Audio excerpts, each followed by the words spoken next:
Broads Media. Damn. Disappointing down the stretch for sure, because they probably could have stole one here. Discombobulated, I would use to describe what we saw, almost throwing the ball out of bounds, keeping the possession alive, but then it results in Joel Embiid jacking up a shot 15 feet behind the three-point line. Did they deserve to win this game? No, but it would have been nice to know that Indiana threw everything their way and they had the answer still to squeeze by. Would have been nice. It's very hard to beat a team twice, 2 games in a row like this when seeing each other so close with your schedule. And then also with no Batum due to personal reasons. And I know we're going to be dealing with the Kelly Oubre thing for a while, but not having those 2 wings. Robert Covington starts. He plays barely 15 minutes. He only has 2 points, so he was basically useless. Marcus Morris was non-existent.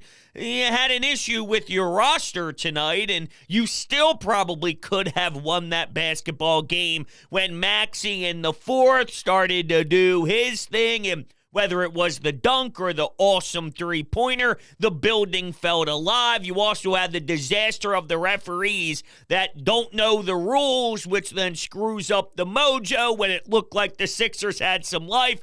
And then basically everything evaporated from there, which also sucks. What are you going to do? You win 8 straight games, and you lose one when you're sort of shorthanded. The Oubre thing, though, has an asterisk next to it because we're going to be dealing with that for quite some time. All right, we'll continue this great conversation. First, though, this episode of Sports Talk with Broads is presented by MyBookie. If you found a $100 bill on the ground, you wouldn't walk right past it. So why are you passing up on cashing winners every single week?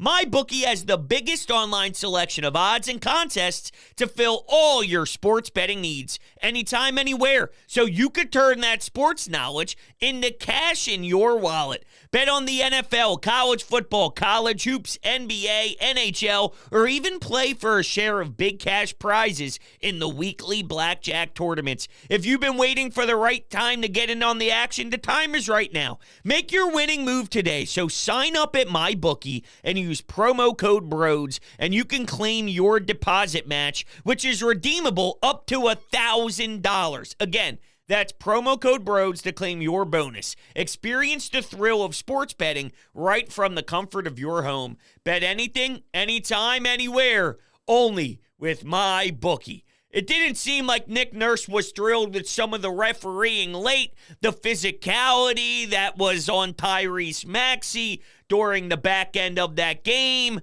Yeah, I could see it. I could see why he was mad, and I can see why he had some valid points. But at the end of the day, Halliburton was going off. He cooks early on with a lot of threes. Maybe he didn't defend every possession necessarily beautifully, going under, going over. Nick Nurse definitely pointed that out during his post-game press conference, and I was getting pissed off by a few things. All right, Halliburton's stupid arc on his shot was bothering me. The court sucked, so I could barely pay attention to the game because my eyes hurt. That's not basketball. That's crap. This league needs to figure it the hell out and realize that that's trash. You cannot allow the consumer to sit through 48 minutes of basketball with the blaring red stupid-ass court. Well, I can't even pay attention because I'm distracted, and it's stupid. It's stupid. It's so dumb.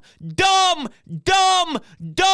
So between Halliburton no-look passing, which was actually unreal in a basketball term, in a basketball sense, in a beauty of basketball sense, but I hate him right now, and this team bothered me. Obi Toppin has a mean jam early on. He skips to the bench with this stupid smile on his face as Nick Nurse calls a timeout. Oh, God, I wanted to rock him. I wanted to hit him with a 1-2 and maybe mix in an uppercut. I thought maybe the Sixers would bottle that and they would feel what I was feeling and they would hate it just as much as I hated it and then go out there and cruise. Now, DeAnthony Melton did in the third quarter and did everything in his power. I still don't know what to expect from him on a night-to-night basis. He truly is a wild card currently, but that was the best we've seen of him this season. He was getting to the free throw line. So was Joel Embiid. He was putting guys in foul trouble, and ironically enough,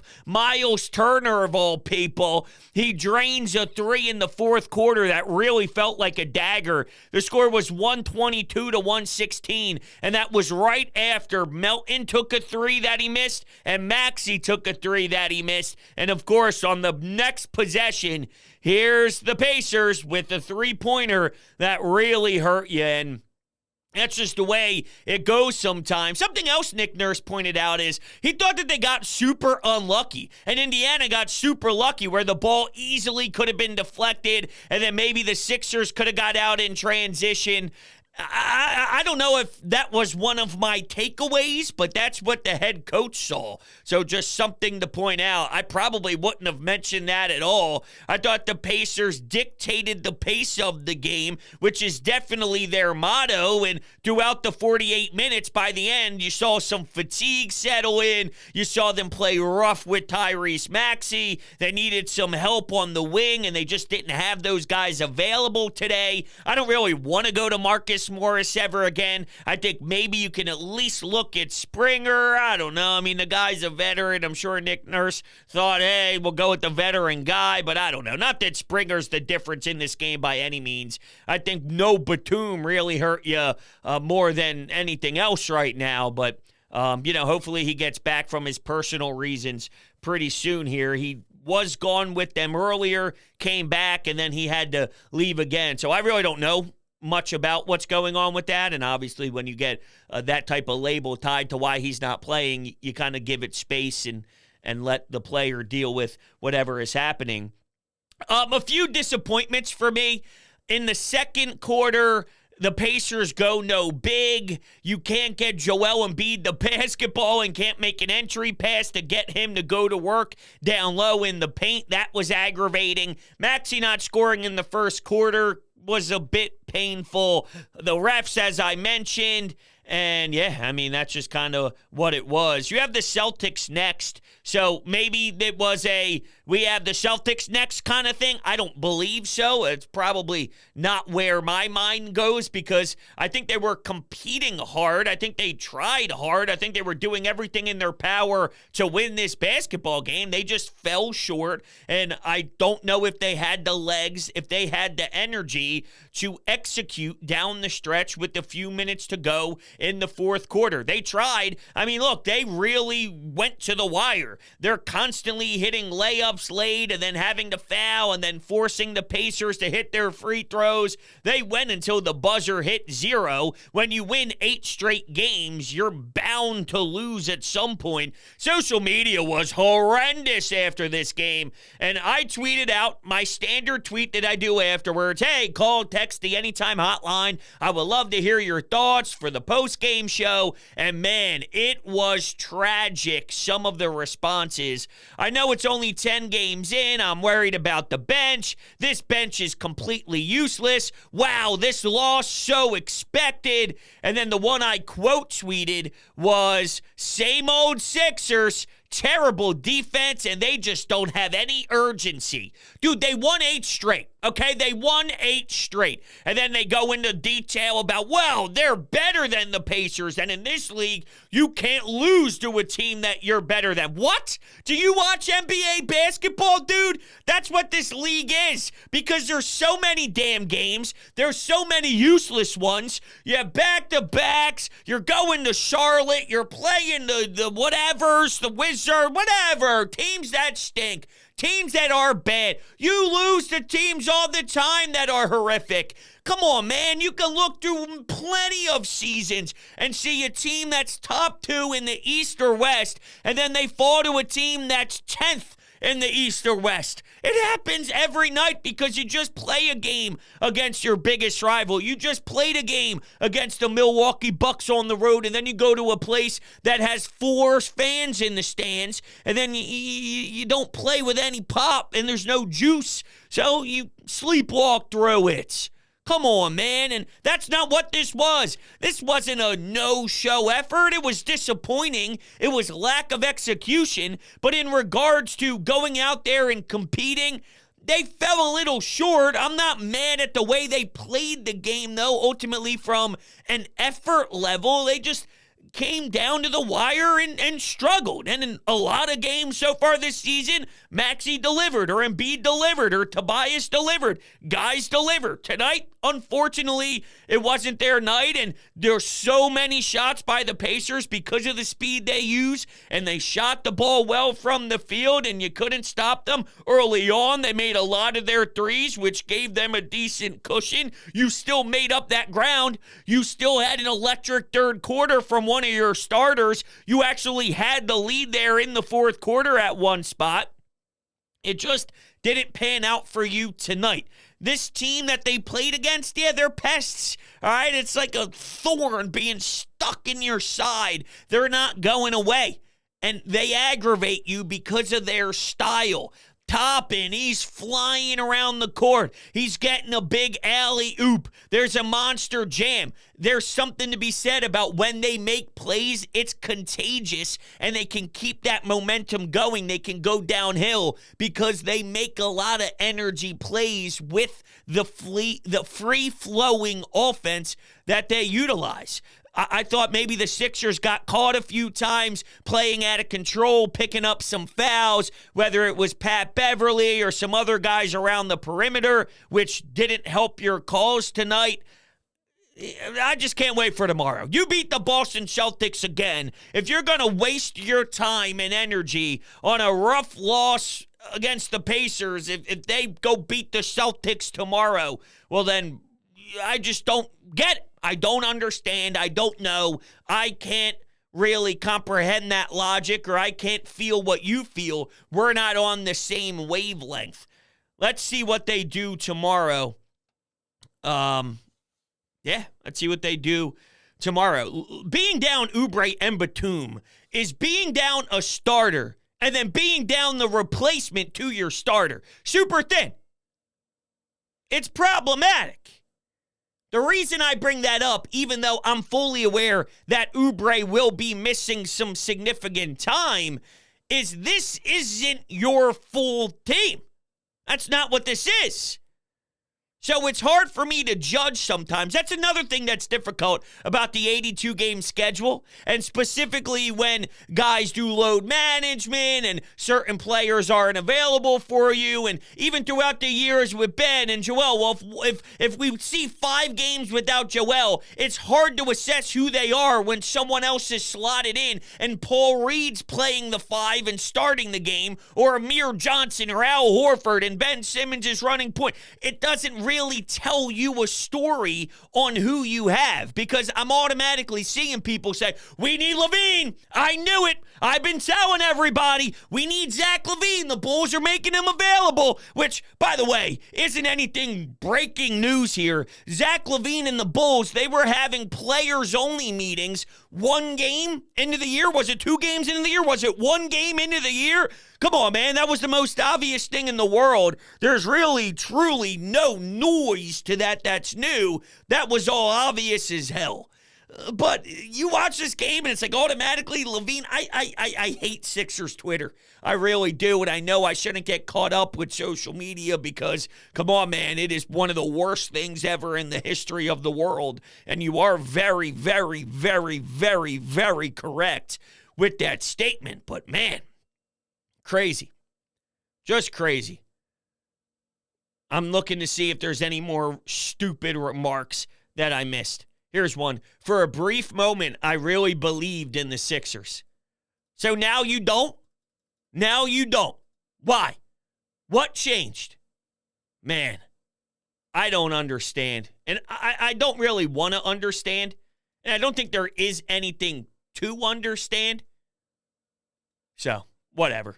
I do know that HelloFresh is the greatest thing ever in the history of the world, though, and a crazy schedule can make it easy to fall back into your dinner time recipe ruts. So keep mealtime exciting with over 40 recipes to choose from every week. There's always something delicious to discover with HelloFresh. I had my mother-in-law come over tonight for dinner, and I cooked her and my wife dinner. What do you think I cooked? I'll tell you for free right now, HelloFresh. You should have seen the look in her eyes the moment she took her first bite. She said, holy shit.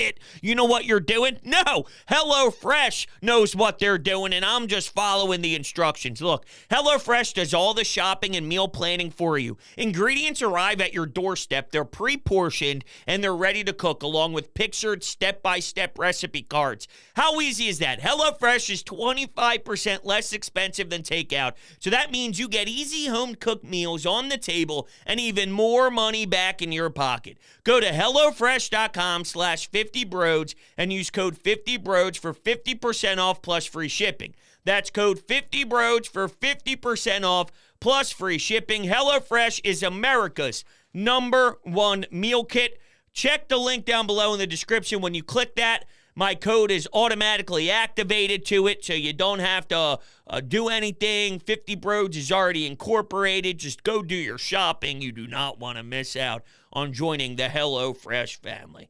Okay, let's go to the phones. Let's go to the text board. Let's hear from you all after this game. You know, I called that game. You know, I had a good bet today I placed on my bookie, like you said. Easiest bet I've ever placed.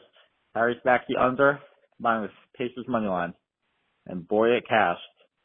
And I'm not going to lie, I'm not too worried about the loss. I mean, I knew we were going to lose eventually. It sucks. We're not going to go 81-1. That's just not how the NBA works. But what I'm more pissed off about, Rhodes, is how that dipshit Adam Silver and his crew decided after they scheduled us with an in-season tournament game, which, by the way, they're trying to make us think that counts more than a regular season game, which I don't give a shit. The whole thing's stupid. They decided to give us the Boston Celtics on a back-to-back. I mean, what are we fucking doing? What are we doing here? You give us the Celtics on ESPN on a back-to-back? Okay, after the in-season tournament? And now my problem is I'm thinking that tomorrow's game is going to be scheduled off as well, since they have the extra day of rest, and they're going to be motivated. But, you know, whatever happens, I'm just going to flush this game. I don't even care anymore. Okay, so going with the flushing of the game. Fair? I can't really argue that because I'm doing something similar. Where we differ is two things, though. One, I'm never betting the money line of the team that my favorite team is playing because then my rooting interest is completely all out of whack, and then I'm rooting for my cash more than I am my basketball team. God bless you. Now, look, money's money, and money is way more important than a random game 11 of a regular season that won't be the difference in winning or losing a championship. So if you got to go get that bread, go get that bread. But I have a very difficult time betting on the opposition of my team. I will just go look elsewhere for value. But that's just me. Look, I'm not telling anybody not to go use my bookie. You go use my bookie. I would just be looking at the NBA slate and then picking a different game other than the game that my team's watching if I'm betting against them that night. But kudos to you, my friend. That takes balls, and I just can't do that. Now, the other thing is worried about the scheduled loss part of it. Nah, they could win this game tomorrow. No. This isn't a scheduled loss. Hell no. It's the Boston Celtics. I think at times when you have that motivating factor that it's the Boston Celtics, that takes over. That takes over fatigue. That takes over your body feeling a certain type of way. They're also not 50 games into the season. They're a handful of games into the season. They're at home. They want to make a statement to the rest of the Eastern Conference like they did in their last outing together.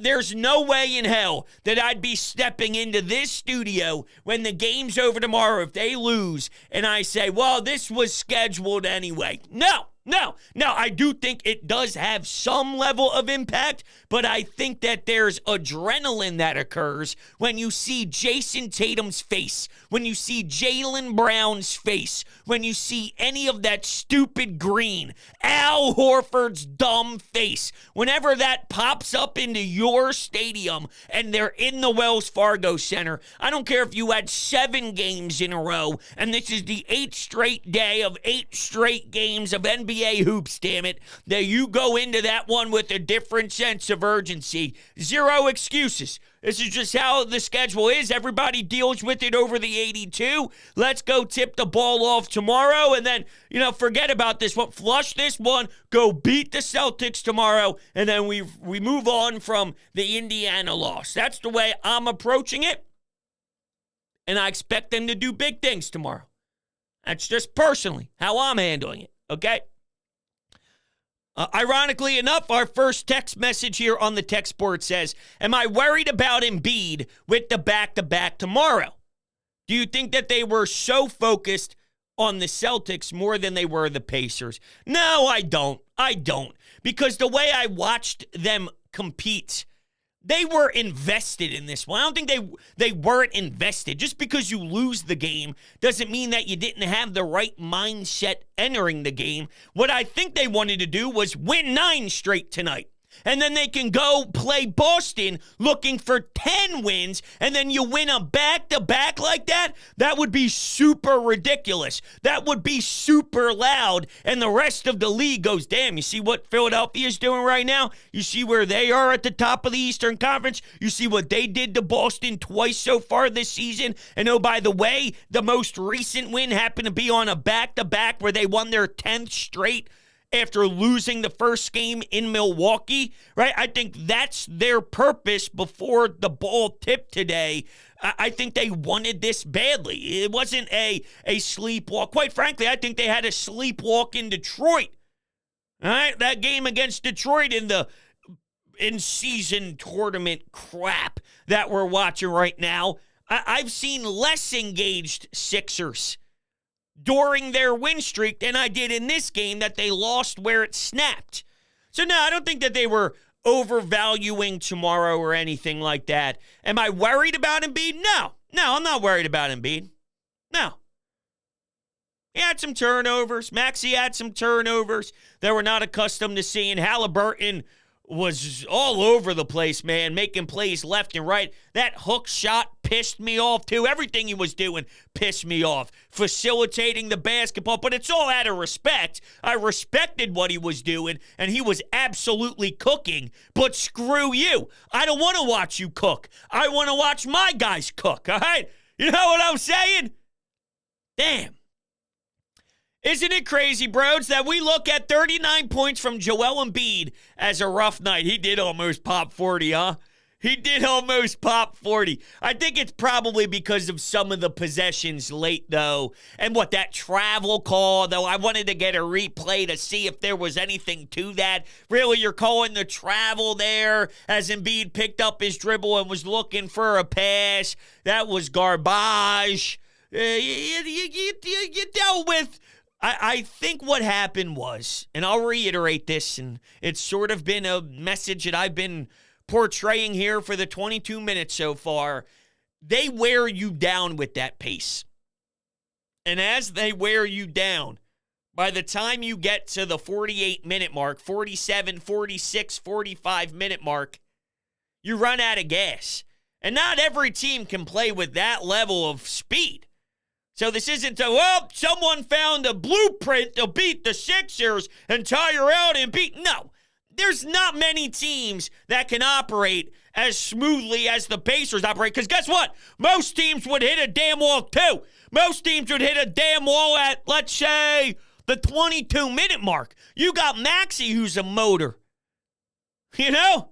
He's one of the guys in this league that could probably hang. How about Tobias? Speaking of hanging, he hung around after he got hit in the head. I can't believe the refs botched that, though. The wrong person takes free throws. Let's sit here for 7 or 8 minutes and discuss when nobody knows what the hell's going on in that building. The coaches have their hands up. The Sixers have some juice. And then it's all gone. Yo, you're killing it. Figure it the hell out. Your job is to know the rules, you donkey. What are we doing? What a world. Hey, before we read our next text here, you want to see this team live? I bet you do. You'd be a fool not to. What if I told you I can get you some money off of tickets? That's right, you heard me correctly. My friends at TickPick and myself, we are teaming up together to get you $10 off of your purchase when you go to a Sixers game, Flyers game, any game out there. It's not just the Philadelphia market. So if you're tuning in and you're an Indiana fan or whatever it is, you can go to a local concert, local team games. $10 off when you purchase tickets over $99, and they have the best prices in the market guaranteed. So they're so confident in that. If you find the same seats elsewhere at a better price than TickPick, they give you 110% of the price difference in form of TickPick credit. They also have upfront pricing, meaning no more doing the math to prepare for how much extra you plan on spending on top of the listed price on other sites, because the price you see at checkout is the price that you pay on TickPick, period, end of story. So do not worry about, $180. It's really $200. What was it? Okay, that's the price. You don't get hit with anything afterwards. It's beautiful. It's one of the greatest things on earth. Make sure you click the link down below in the description and get yourself to a game today. And I guess I'll read another text here. Let's go to, okay, no names for any of the texters. Just a reminder, if you want to give your name and say, hey, it's John from Philly, or hey, it's Bill from South Jersey. I'm just throwing random names out there so we can get a connection, and I'll save your name into the contact list because I like doing that. There's a lot of people who have been calling in for years and texting in for years, and I love being able to have that type of connectivity or that connection with the texters. So don't be afraid to leave who you are and where you're from. Resilient effort late. Kept scoring. Pacers had to make their free throws. I am not overreacting. They won a bunch, and losses will happen. Let's go kick the Celtics' asses again. Well, that's a damn good way to end things, because that's the message I want to sell you. Okay? Okay. All right, everybody, that'll do it for tonight's show. Back to back tomorrow, so we'll be right back at it then, and we'll break down what happens against Boston. I love you guys to death. I really do. I appreciate all your love and support. You guys are fantastic, beautiful human beings, and I will see you all on the next one.